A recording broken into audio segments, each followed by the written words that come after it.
아침에 커피 한 잔, 이거 없으면 정말 하루 시작이 힘들다 이렇게 느끼시는 분들 많으시죠? 네, 많으실 거예요. 마시면 잠시 정신이 번쩍 드는 것 같긴 한데 이상하게 오후 되면 더 피곤하고 몸이 축 처지는 것 같고 말이죠. 그렇죠. 혹시 그게요, 우리 몸이 이제 좀 쉬어야 한다 하고 보내는 그 간절한 신호를 커피가 억지로 그냥 꽉 막고 있는 건 아닐까요? 정확히 보셨습니다. 오늘 저희가 살펴볼 자료들이 바로 그 점을 이야기하고 있거든요. 아, 그래요? 네, 커피가 피로를 풀어주는 게 아니라 사실은 우리 몸, 특히 이제 50대 이상 되시면 몸의 어떤 기능들이 조금씩 달라지잖아요. 네네. 그런 몸을 속여서 에너지를 잠시 빌려 쓰는 거다 이렇게 볼 수 있어요. 나중에 커피 없이도 어떻게 하면 더 활기찰 수 있는지 그 방법까지 저희가 좀 자세히 파헤쳐 볼 겁니다. 아, 정말 기대되는데요. 그럼 그 몸을 속인다는 게 구체적으로 어떤 원리인가요? 네, 그 보내주신 관료들 보면요. 핵심은 카페인이에요. 커피 속 카페인. 이게 우리 몸에 자연스럽게 있는 피로 조절 시스템을 교란시키는 주범인데요. 교란시킨다. 네.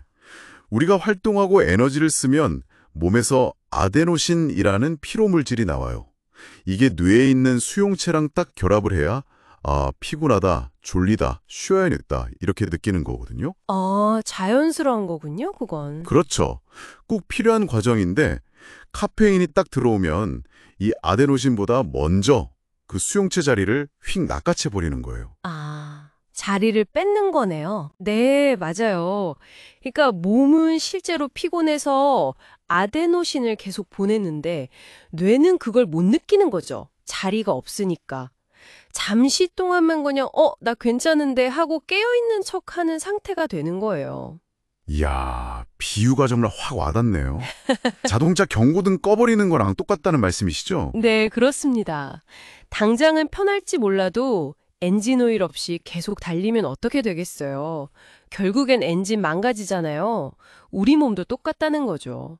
근본적인 피로는 해결 안 되고 계속 쌓이기만 하는 거예요. 특히 그 50대가 넘어가면 아무래도 젊었을 때보다 기력도 좀 떨어지고 혈액이나 수분 같은 것도 좀 부족해지기 쉽잖아요. 몸이 좀 마른다고 해야 하나? 네, 그렇죠. 아무래도 진액이 부족해지기 쉬운 나이죠. 그런데 이때 커피로 잠시 피로를 잊는다는 건 가뜩이나 좀 부족한 에너지를 미리 막 땡겨 쓰는 거니까. 그렇죠. 마이너스 통장 쓰는 거랑 비슷해요. 아, 그렇네요. 몸의 고갈 상태를 더 심하게 만들 수 있다 이런 거군요. 그 존스 홉킨스 대학 연구 결과도 말씀해 주셨는데 카페인을 자꾸 마시면 우리 몸의 이 자연 회복 시스템 자체가 점점 둔해진다면서요? 네, 맞습니다. 몸이 어차피 쉬라는 신호 보내도 소용없네? 하고 점점 그 신호 보내는 걸 약하게 하거나 뇌가 그 신호에 덜 민감하게 반응하게 될 수도 있다는 거죠. 와, 이게 단순히 각성 효과만 있는 게 아니었네요. 그럼 에너지 문제 말고 또 다른 문제는 없나요? 왜 없겠습니까? 위장 건강에 미치는 영향도 상당히 심각합니다. 자료 보면요. 커피 안에 있는 여러 성분들 있잖아요. 뭐 카페인도 그렇고 클로로겐산 같은 것들. 네네. 그리고 커피 자체가 가진 그 산성, 산도 이런 것들이 복합적으로 작용해서 위산 분비를 평소보다 거의 2배 이상 늘린다고 해요. 2배나요? 와. 네. 근데 문제는 여기서 그치지 않아요. 위산을 많이 만들면 위벽을 보호하는 점액이라도 충분히 나와야 하는데 커피는 오히려 이 점액 분비는 억제하는 경향이 있어요. 아니, 그럼 보호막은 약해지는데 공격, 위산은 더 강해지는 거네요? 정확합니다. 그야말로 위 점막이 무방비 상태로 강한 위산에 계속 노출되는 거죠. 그럼 어떻게 되겠어요? 당연히 윗벽이 얇아지고 손상되기 쉬워지죠. 그래서 속 쓰리고 신물 올라오고 그런 건가요? 네, 역류성 식도염 증상들 예를 들면 가슴이 타는 듯이 아프거나 신물이 자꾸 넘어오거나 이유 없이 마른 기침이 계속 나는 거 이런 증상들이 생기거나 원래 있던 분들은 더 심해질 수 있다는 거죠. 아까 그 사례 듣고 정말 놀랐어요. 30대 초반인데 매일 커피를 막 5잔씩 마셨더니 위 점막이 거의 60대 노인처럼 위축됐다는 거예요. 네, 그게 위축성 위험이라고 하는데 젊은 나이에도 충분히 올 수 있다는 거 보여주는 사례죠. 커피 섭취량이 과도하면요. 정말 무섭네요. 근데 많은 분들이 아마 이렇게 생각하실 것 같아요. 나는 디카페인 마시는데 그럼 괜찮지 않나? 아니면 라떼나 믹스커피는 우유나 크림 들어가서 부드러우니까 위에는 좀 낫겠지. 이런 생각들이요? 이건 좀 어떤가요? 아, 네. 그것도 많이들 하시는 질문인데요. 안타깝게도 자료들을 보면 꼭 그렇지만은 않다고 이야기합니다. 우선 디카페인 커피요. 네, 디카페인. 이게 카페인을 제거하는 방법이 여러 가지가 있는데 그중 일부는 화학 용매를 사용하는 경우가 있어요. 물론 최종 제품에는 거의 남지 않도록 처리하지만 아주 미량이라도 그 화학 성분이 위에 좀 자극을 줄 수도 있다는 우려가 제기되는 거죠. 아, 화학 처리 과정 때문에 그럴 수도 있군요. 네. 그리고 우유나 크림 넣은 커피, 뭐 라떼나 믹스커피 같은 거요. 이게 마실 때는 부드럽고 위산을 좀 중화시켜주는 느낌이 들잖아요. 네, 그렇죠. 속 쓰릴 때 라떼 마시면 좀 나은 것 같기도 하고. 그런데 실제로는 그 우유의 카제인 성분 같은 게 커피랑 섞이면서 위 안에서 약간 끈적하게 덩어리질 수가 있대요. 그러면 오히려 소화가 잘 안 되고 속이 더부룩하거나 울렁거리는 증상을 유발할 수도 있다고 합니다. 아, 오히려 소화 불량을 일으킬 수도 있다고요? 네. 한의학적으로 보면 약간 담음이라고 해서 몸속에 불필요한 노폐물이나 찌꺼기가 쌓이는 그런 상태를 만들 수도 있다고 보는 거죠. 그렇군요. 그럼 믹스커피는 또 어떤가요? 이건 달달해서 기분 전환도 되고 뭐 힘도 나는 것 같고 그런데요? 믹스커피는 사실 설탕이 가장 큰 문제라고 봐야죠. 설탕이요? 네. 마시는 순간에는 그 설탕 때문에 혈당이 확 올라가요. 그래서 잠시 힘난다 이렇게 느낄 수 있는데 그게 오래가지 않아요. 우리 몸은 올라간 혈당을 낮추려고 인슐린을 막 분비하거든요. 네네. 그럼 혈당이 이번엔 또 급격하게 뚝 떨어져요. 이걸 혈당 롤러코스터라고 부르는데 이때 극심한 피로감이랑 무기력증에 확 몰려옵니다. 아, 그래서 커피 마시고 좀 지나면 더 피곤했나 봐요. 그럴 수 있죠.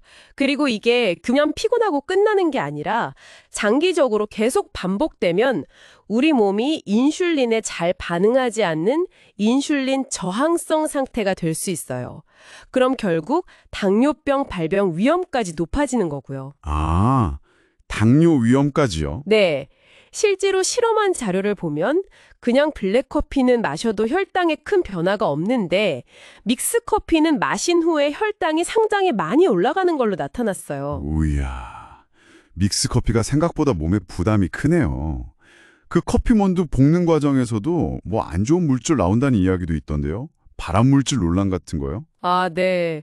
그 부분도 언급된 자료들이 있었죠. 원두를 로스팅하는 과정에서요.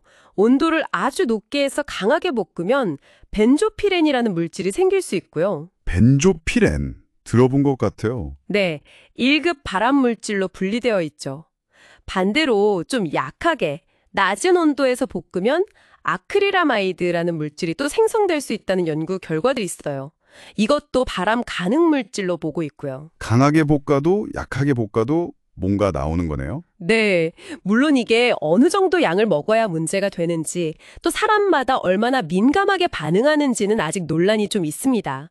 그렇지만 매일 습관처럼 마시는 건데 굳이 이런 잠재적인 위험 요인을 계속 섭취할 필요가 있을까? 한번 생각해 볼 문제는 맞죠. 그러네요. 뭐니 해도 커피는 사실 중독성이 제일 문제 같아요. 저도 예전에 끊어보려고 했는데 아우 정말 힘들더라고요. 두통 오고 막 처지고. 네, 그게 바로 금단 증상인데요. 그 중독성에도 아주 명확한 생리적인 이유가 있습니다. 아까 말씀드린 아데노신 수용체 있잖아요. 네, 피로 느끼게 하는 거요? 근데 이렇게 수용체 수가 늘어난 상태에서는 예전에랑 같은 양의 커피를 마셔도 효과가 덜해요.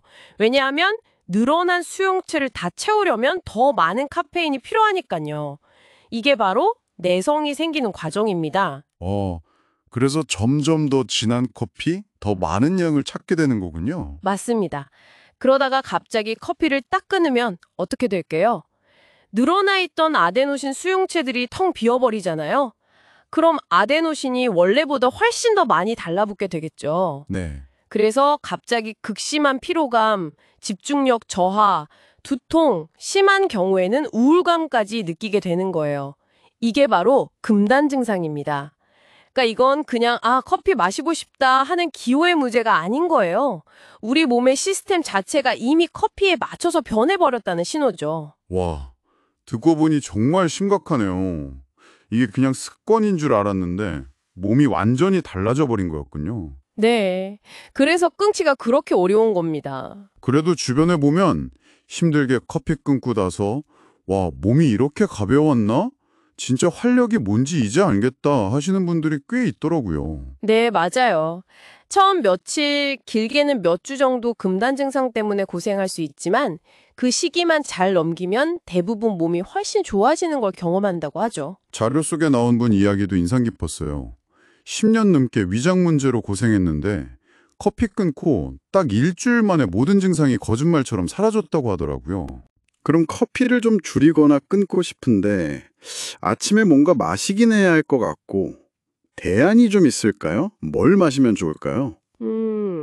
일단 녹차나 홍차도 많이 생각하시는데 이것도 아시다시피 카페인이 들어있잖아요. 물론 커피보다는 적지만요. 그래서 이것도 너무 많이 드시는 건 좀 주의해야 하고요. 네, 그것도 카페인이 있었죠. 네, 자료에서 좀 추천하는 좋은 대안 중 하나가 둥글레차였습니다. 둥글레차요. 구수한 거요. 네, 둥글레차가 좋은 게 위 점막을 좀 보호해주고 한의학적으로 보면 몸의 진액, 그러니까 수분을 보충해주는 효과가 있다고 해요. 그래서 오히려 속을 좀 편안하게 해줄 수 있죠. 커피랑은 정반대 효과네요. 그렇군요. 위에도 좋고 몸도 촉촉하게 해주고. 네. 그 외에도 현미 녹차 같은 곡물차 종류도 괜찮고요. 아니면 유자차 같은 것도 비타민C도 풍부하고 좋죠. 또 의외로 신선한 과일을 그냥 간식으로 드시는 것도 좋은 방법이에요. 과일이요? 네. 과일에 있는 천연 당분은 믹스커피의 정제된 설탕과는 달라서 혈당을 그렇게 급격하게 올리지 않거든요. 섬유질도 풍부하고요. 아침에 커피 대신 사과 반쪽, 이것도 좋은 습관이 될 수 있습니다. 정말 좋은 대안들이 많네요. 둥글레차, 곡물차, 유자차, 과일까지. 네, 선택지는 생각보다 많습니다. 오늘 당장 이제 커피 절대 안 마셔. 이렇게 결심하기는 좀 부담스러울 수 있잖아요. 저도 그럴 것 같고요. 그렇죠. 갑자기 바꾸긴 어렵죠. 그럼 혹시 딱 하루만이라도 아니면 딱 한 번이라도 늘 마시던 그 커피 대신에 방금 말씀해 주신 둥글레차나 다른 건강한 음료를 한번 선택해 보는 건 어떨까 싶어요. 좋은 시도네요. 네. 그렇게 한번 마셔보고 내 몸이 어떤 느낌인지, 속은 좀 편한지, 오후의 피로감은 어떤지 한번 가만히 귀 기울여 보는 거죠. 네, 자신의 몸의 소리를 들어보는 게 중요합니다. 어쩌면요, 우리가 그동안 커피가 주는 그 인공적인 각성 효과에 너무 익숙해져서 몰랐을 뿐이지 사실 내 몸 본연의 에너지만으로도 충분히 활기차고 개운한 하루를 보낼 수 있다는 걸 발견하게 될지도 모르잖아요. 네, 충분히 그럴 수 있습니다. 커피 없이 맞는 아침이 오히려 더 상쾌할 수도 있어요. 네. 오늘 알려주신 정보들, 특히 커피 대신 마실 수 있는 차 종류들, 저도 한번 시도해봐야겠습니다. 감사합니다. 네, 들어주셔서 감사합니다.